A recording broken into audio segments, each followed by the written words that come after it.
Halo, suara saya sudah terdengar dengan jelas? Sudah, Pak. Jelas, Pak. Sudah, Pak. Nah, Jelas, oke. Pak. Sudah, Pak. Ya, baik, kita mulai saja. Assalamualaikum warahmatullahi wabarakatuh. Waalaikumsalam warahmatullahi wabarakatuh. Alhamdulillah pada hari ini kita masih diberi kesehatan, ya, diberi kesempatan untuk melaksanakan perkuliahan secara online. Ini adalah kita masuk pada bab kesetimbangan kimia. Ya. Untuk kesetimbangan kimia ini saya rasa satu pertemuan saja cukup karena babnya cukup ringkas ya. Bahkan lebih ringkas dari termokimia dan lebih ringkas dari laju reaksi. Ya, saya rasa ini satu pertemuan saja cukup. Ya. Seperti biasanya, ini kesetimbangan kimia kita banyak mengulang materi SMA. Ya. Mungkin ada sedikit tambahan yang saya sampaikan nanti. Ya.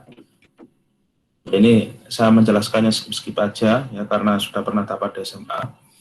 Topik pembahasannya adalah yang pertama sistem kesetimbangan kimia, yang kedua persamaan konstanta kesetimbangan, yang ketiga penetapan nilai K, ya. K itu konstanta kesetimbangan. Yang keempat penerapan konstanta kesetimbangan dan yang kelima adalah pengaruh perubahan kondisi pada sistem kesetimbangan.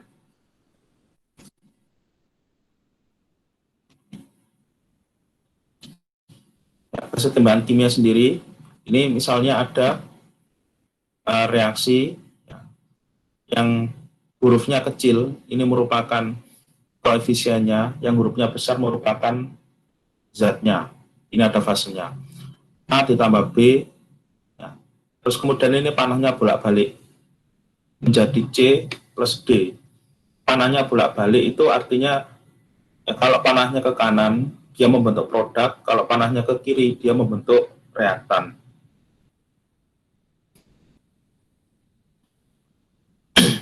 Untuk menggambarkan keadaan sistem ini, tekanan parsial dari semua gas harus diketahui menggunakan hukum gas ideal. Ini misalkan ada, ini kan aslinya rumusnya PV sama dengan nRT. Ini ada I-nya, itu menunjukkan zatnya. Ya. I ini bisa diganti, misalkan ini PI, ya. PI ini bisa diganti PA, bisa diganti PB, PC, dan PD. Ya. Artinya I itu merupakan zatnya. N itu mol, R kalau menggunakan PVNRT kan 0,082. T itu suhu dalam Kelvin, V itu adalah volume dalam liter, P-nya dalam atmosfer.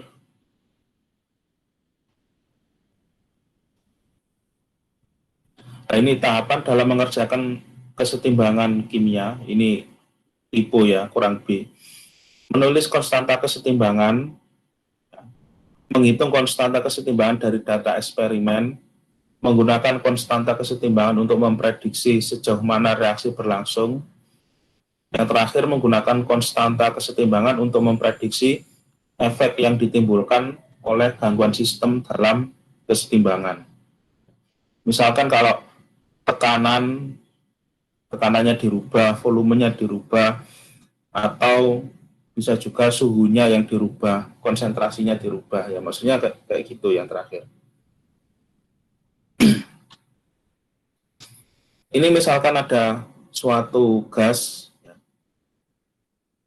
gasnya ini ada gas dinitrogen tetroksida, ya, atau dinitrogen tetraoksida. Dia awalnya tidak berwarna, kemudian ketika dia terbentuk NO2, ya, NO2 maka dia jadi berwarna. Nah, jadi NO2 itu berwarna, warnanya coklat ya, coklat kemerahan kayak gini. Berarti dia terjadi reaksi ya, dari N2O4 menjadi NO2. Tapi suatu saat NO2 ini akan memudar ya, menjadi coklat ya, seperti gambar yang C yang paling kanan. Ini jadi seperti ini. Ini artinya kalau seperti ini, dia yang sebagian NO2 kembali berubah menjadi N2O4. Jadi kayak gini. Berarti reaksinya bolak-balik. Reaksinya seperti ini.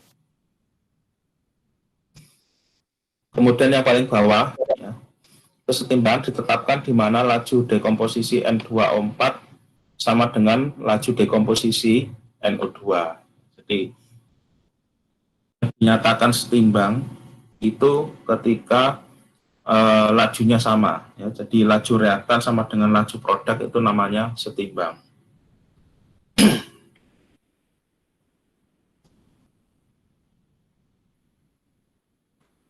Ya, ini saya skip aja, nanti kata-katanya bisa dibaca sendiri. Kemudian ini ada contoh data. Reaksinya ada N2O4 ya menjadi NO2, panahnya bolak-balik seperti ini.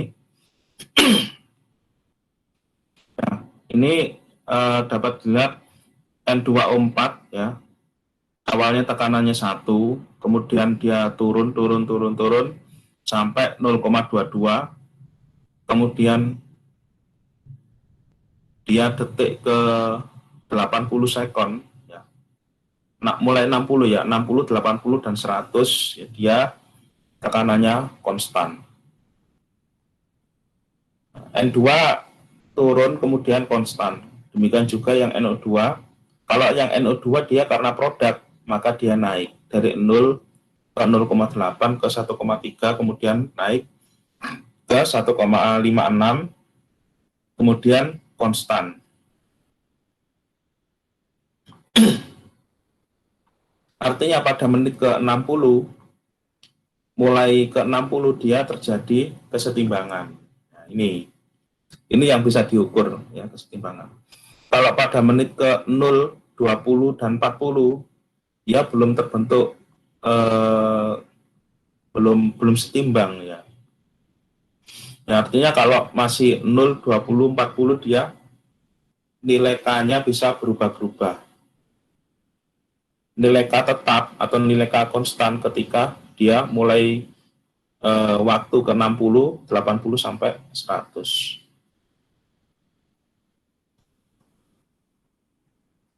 Nah, ini contohnya. Reaksi penguraian N2O4 menjadi NO2. Yang N2O4 dia turun, kemudian konstan. Yang NO2 naik, kemudian konstan. Turun ini karena dia N2O4 ini reaktan. Yang NO2 dia naik karena NO2 ini adalah produk.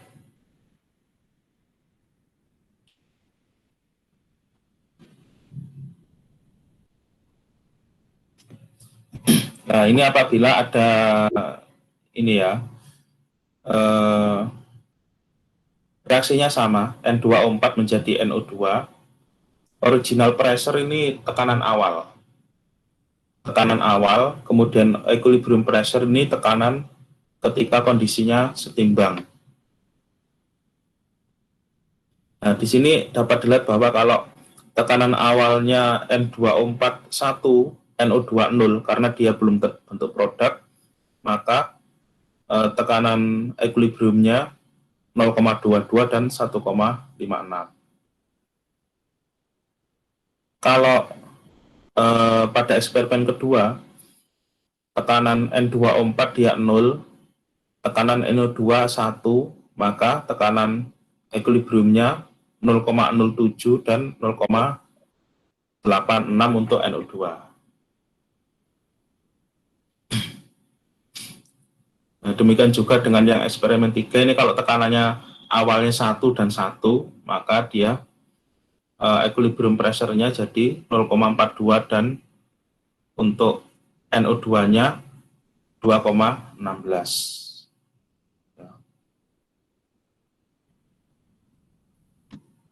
Nah, ini keterangannya ada di sini. Apa kesamaan dari ketiga percobaan dalam tabel 12.2, ya, tabel 12.2 itu ini, ya. Tekanan aslinya berbeda. Rasio spesifik produk terhadap reaktan adalah umum untuk ketiga percobaan. Rasionya nanti akan ini ya, mirip nanti nilainya. Hasil bagi reaksi ketika kita dapat menentukan rasio produk terhadap reaktan P. Ini gini ya cara menulisnya. Ini kan PNO2 pangkat 2 per PN2O4. Duanya ini ya dari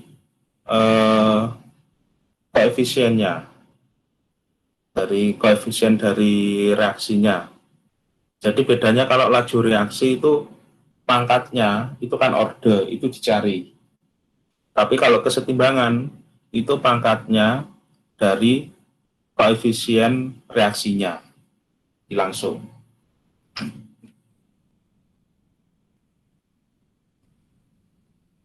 Nah, ini saya skip aja, nanti saya jelaskan di latihan.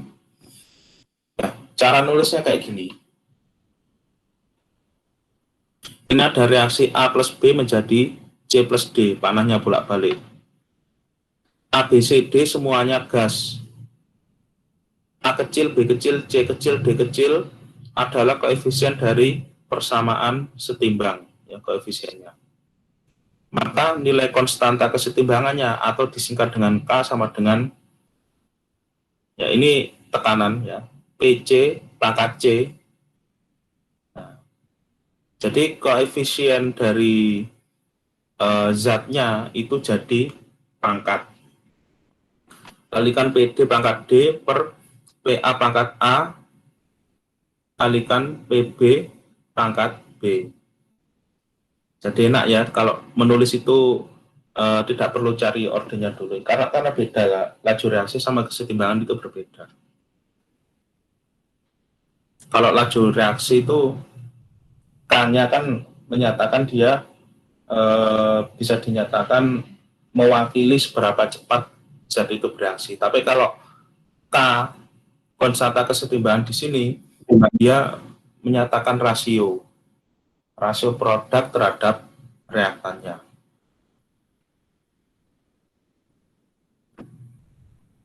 Kemudian, ya ini mungkin kalian pernah dengar ketika SMA, ada KC dan KP. C itu singkatan dari concentration. Jadi KC adalah konstanta kesetimbangan konsentrasi. C-nya itu singkatan dari concentration. Kalau concentration berarti yang dimasukkan rumus itu adalah konsentrasinya.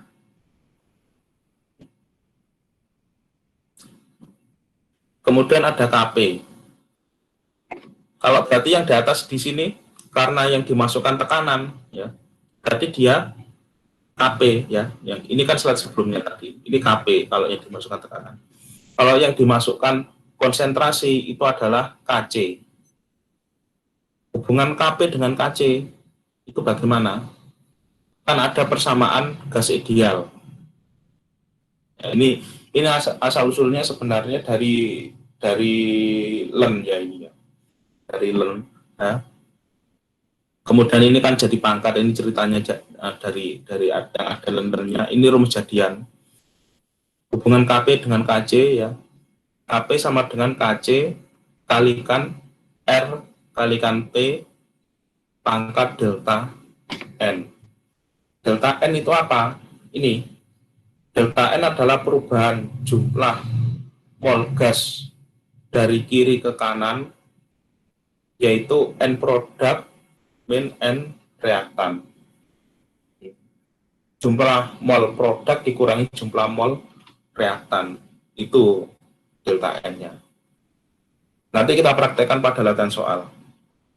Nah, ini kita lebih ke mengingat kembali, ya, jadi saya nggak terlalu detail. Mungkin dulu lupa ya, lupa sekarang ingat lagi, kan beda kan ya. Kalau mulai dari nol kan butuh nih intens. intens, ya. Yang lebih intens. Kalau mengingat kembali kan cuma ya sekedar ingat ya. Misalkan kemudian ini, apabila hubungan K dengan persamaan kimia, K bergantung pada persamaan yang ditulis untuk menggambar reaksi kimia yang mendasari kesetimbangan. Jika reaksi dikalikan dengan bilangan N, maka K dipangkatkan. Contohnya kayak gini. Nah, ini kan koefisiennya yang N2O4 seharusnya itu 1, yang NO2 itu 2, gitu kan ya. Ini koefisiennya dibagi 2 kan bisa. Ya, baik kiri dan kanan. Tapi ini koefisiennya sengaja dikalikan 2. Maka K-nya jadi yang pangkatnya 2 menjadi 4, ya ini 4 itu dari NO2-nya, koefisiennya dimasukkan. Yang N2O4-nya itu dari koefisien N2O4-nya. Dengan kata lain, kalau koefisiennya dikali berapa, nanti dampaknya ke K-nya itu juga jadi pangkat, ya, dipangkatkan berapa. Kalau dibagi, bagaimana? Kalau dibagi ya jadi akar nanti ya. Nah, contohnya ini, ya, yang di bawah ini. Ya, nanti kita coba.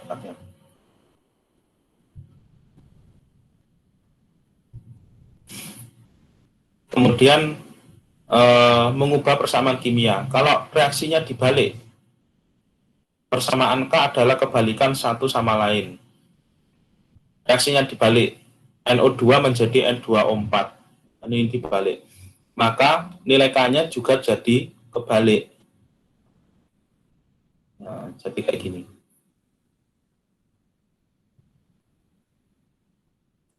Kemudian kalau reaksinya ditotal, ada reaksi ini, misalkan SO2 plus setengah O2 menjadi SO3. Satunya NO2, ini duanya ini indeks ya, ini seharusnya kecil, kelewatan cyanidnya. Menjadi NO gas plus setengah NO2 gas, hanya 4, yang atas 2,2. Kalau reaksinya ditotal, maka K-nya jadi dikali nanti, ya, jadi dikali K-nya. 2,2 kali 4 kan 8,8. Rangkumannya ini penting ya. Nanti di buku ya, kalian print yang ini wajib kalian print ya sebagai pegangan. Ini reaksinya R menjadi Y. Nah, K-nya kan berarti produk per reaktan ya. Berarti PY per PR. Ya. Tekanan produknya Y dibagi tekanan reaktannya R. Kemudian dalam tabel ini itu ditulis dalam bentuk lain. Misalkan kalau Y jadi R bagaimana? Nah, kalau Y jadi R ya jadinya kalau reaksinya dibalik jadinya 1/K. Jadi kalau reaksinya dibalik jadi 1/. Kemudian di sini kalau yang bawahnya ini dia dikalikan N. Kalau dikalikan N, N-nya jadi pangkat. Jadi pangkat kayak gini.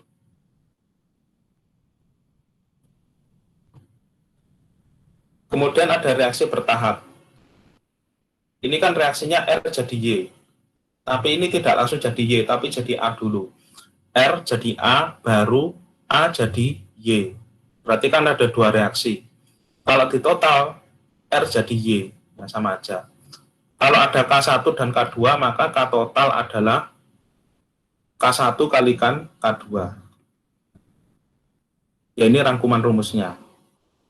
Cukup sederhana.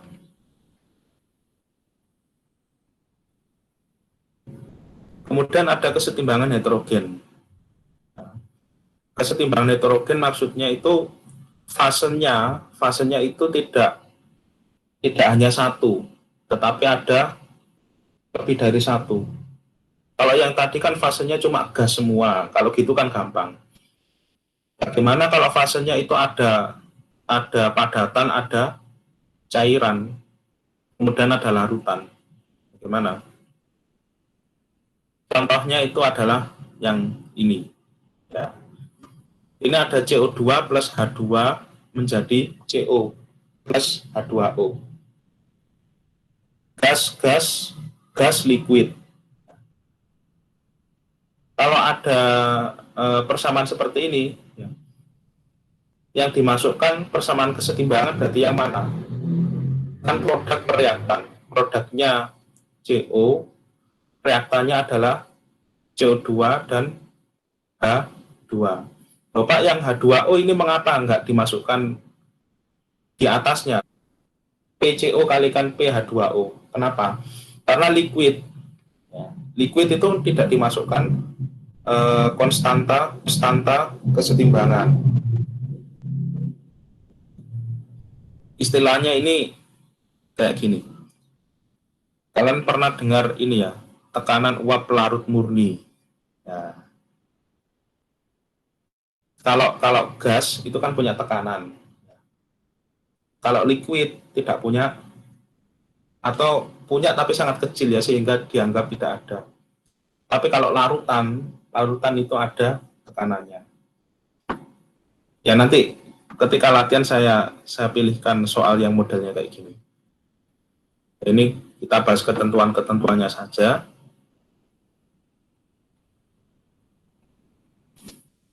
Nah ini saya skip aja.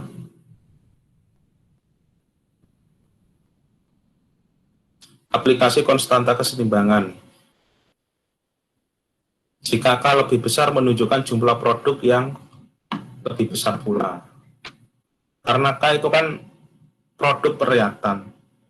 Jadi kalau K-nya besar, berarti jumlah produk yang terbentuk itu juga besar juga. Kemudian ada yang baru ya, mungkin ini. Atau dulu saya ingat saya di waktu SMA itu nggak pernah dapat istilah ini ya, Ki ya. Ki di sini bukan kalor, bukan panas ya, tapi di sini Ki di sini disebut juga dengan kesetimbangan pada keadaan tertentu. Ya. Kalau K kan dia sudah benar-benar setimbang, kalau Ki itu pada keadaan tertentu. Pada keadaan tertentu itu misalkan bagaimana? Bisa dikatakan sebelum setimbang. Contohnya kayak gini, tabel yang pertama tadi. Nah ini. Nah, ini. Kalau nilai K itu kan mulai waktu ke 60, 80 sampai 100. Ini K namanya, konstanta kesetimbangan. Kalau Q, ya, Q itu bisa dari ini, bisa dari 0, bisa dari 20, bisa dari 40. Bisa dari 60, bisa dari 80 juga. Jadi Q itu apa ya? Rumusnya sama dengan kesetimbangan, tetapi dia tempatnya bisa berbeda-beda. Ya ini sebenarnya kalau di slide saya ini saya lihat lagi ketentuan untuk Q ini ada yang belum saya masukkan ya. Untuk persamaannya kan ini sama kan ya, sama persis dengan persamaan K. Nah, ini belum saya masukkan ini rupanya. Nah,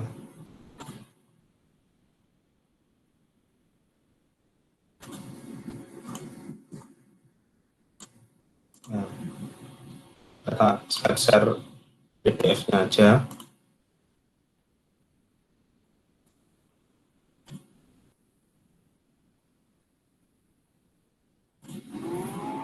Nah, ini halaman berapa ini? 383. Nah, ini kalian kasih tanda. Jika Q lebih kecil dari K, maka reaksi berjalan ke arah dari kiri ke kanan.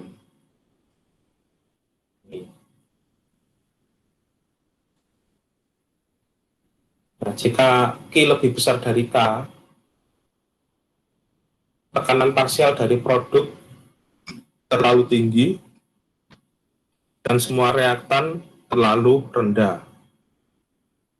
Nah, sehingga kalau Q lebih besar dari K, ya berarti kebalikannya yang pertama ini, dia reaksinya bergeser dari kanan ke kiri. Kalau dia Q sama dengan K, maka dia terbentuk setimbang, terbentuk kesetimbangan. Ini, ya ini kalian kasih tanda yang hubungan Q dengan K.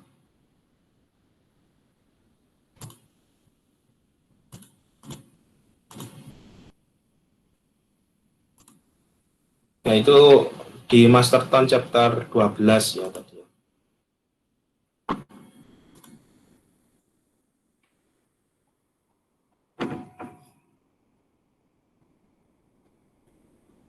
Nah, kemudian kita ke yang terakhir, ini adalah asas Le Chatelier. Ini asas Le Chatelier ini menyatakan apabila suatu kesetimbangan itu bisa terganggu apabila ada perubahan konsentrasi, perubahan tekanan, perubahan suhu, dan volume.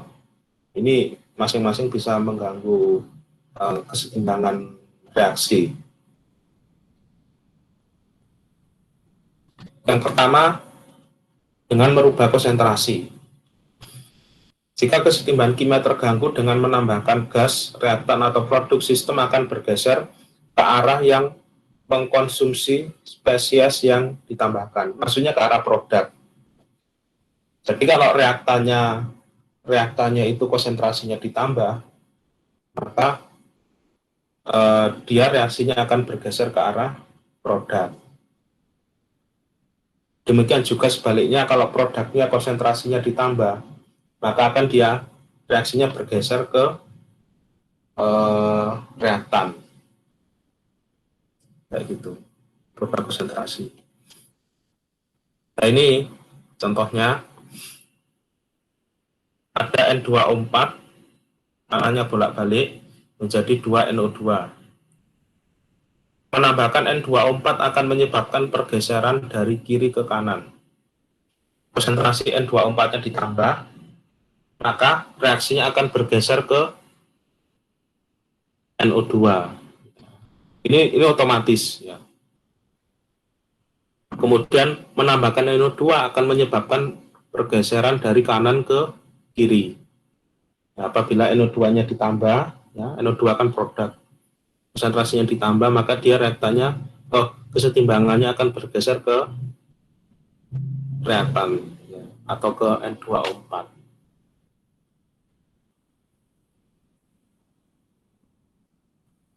Menghapus N2O4 akan menyebabkan pergeseran dari kanan ke kiri. Maksudnya kalau N2O4-nya itu konsentrasinya dinulkan, nah, itu otomatis reaksinya akan bergeser ke kanan, dari kanan ke kiri.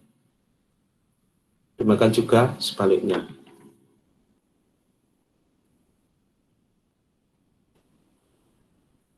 Kemudian perubahan volume. Ini mungkin yang penting, itu yang paling bawah ini, 2 poin paling bawah.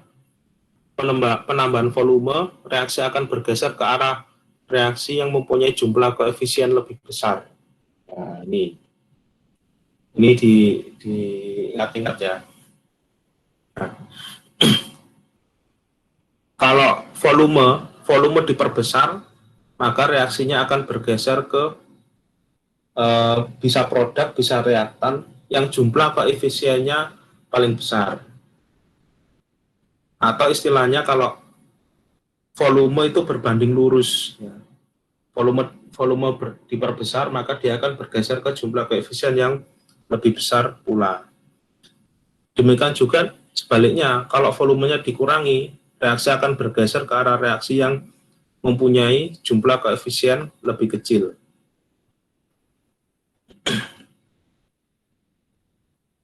Kalau volume istilahnya berbanding lurus ya, besar-besar, kecil-kecil. Kalau tekanan itu kebalikannya. Tekanan itu kalau tekanan diperbesar, maka dia akan bergeser ke jumlah koefisien yang lebih kecil. Berarti kalau tekanan itu kebalikannya volume.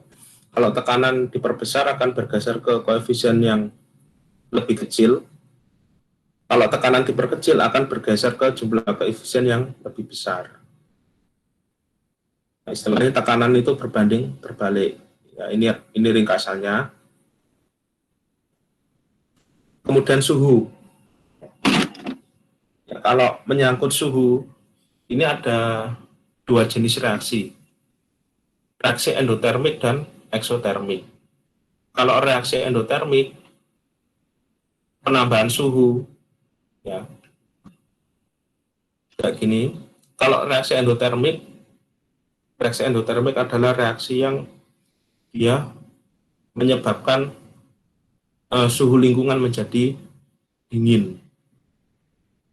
Ya, karena apa? Karena kan panasnya diserap. Karena panasnya diserap, maka dia jadi plus delta H-nya.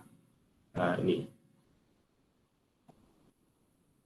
Nah, karena dia reaksi endotermik itu merupakan reaksi yang membutuhkan energi, karena energinya diserap dari lingkungan ke sistem, maka apabila suhunya ditingkatkan, maka reaksi akan bergeser ke arah produk. Ini contohnya. Kalau reaksinya eksotermik, karena reaksi eksotermik itu reaksi yang melepaskan kalor atau melepaskan energi panas. Apabila suhunya ditingkatkan, berarti kan terjadi perlawanan, maka reaksi akan bergeser ke arah reaktannya.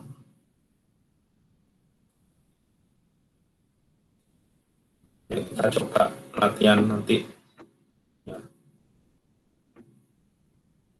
Ini contohnya. Ya. Ini ada N2O4 menjadi NO2. Ini kan reaksinya tandanya plus, ya, berarti dia endoterm. Kalau endoterm berarti dia kalau suhunya dipanaskan, maka reaksi bergeser ke arah produk. Ini. N2O4 tidak berwarna, NO2 berwarna coklat. Berarti kalau semakin tinggi NO2-nya maka semakin coklat, kan gitu. Jika dimasukkan ke dalam es, gambar kanan, warna coklat tidak terbentuk atau tidak terlalu pekat. Ya. Nah, warna coklat yang terbentuk tidak terlalu pekat. Nah, ini yang kanan ini, dia dimasukkan ke dalam es. Berarti kan suhunya diturunkan. Nah, maka reaksinya kalau gini, suhunya diturunkan padahal dia endotermik, maka reaksi akan bergeser ke arah reaktan, makanya dia pudar. Tapi kalau diberikan air panas, nah, seperti gambar yang kiri ini, yang coklat pekat, ini agak kemerahan malahan, ini dia menunjukkan jumlah NO2-nya yang besar. Apabila suhu ditingkatkan, maka jumlah dari NO2-nya juga semakin banyak. Ya. Reaksinya bergeser ke arah produk. Kemudian yang penting lagi, ya ada ini, persamaan konstanta equilibrium 2 titik. Ini rumusnya sama persis dengan, masih ingat, ya, energi aktivasi. Kan sama kan ya, kan K2 per K1 sama dengan EA-nya itu diganti delta H. Delta H per R kalikan 1 per T1 min 1 per T2. Ya, sama aja ya ini. T-nya dalam Kelvin, ya. K-nya di sini bukan konstanta laju reaksi, ya, tapi diganti konstanta equilibrium. Nah, terima kasih. Ini sangat cepat ya, cuma setengah jam saja. Ya, saya lebih suka latihan ya. Ini yang bawa ada kayak gininya. Ya, dibaca sambil nyanyi. We live in cities you'll never see on screen. Not very pretty, but we sure know how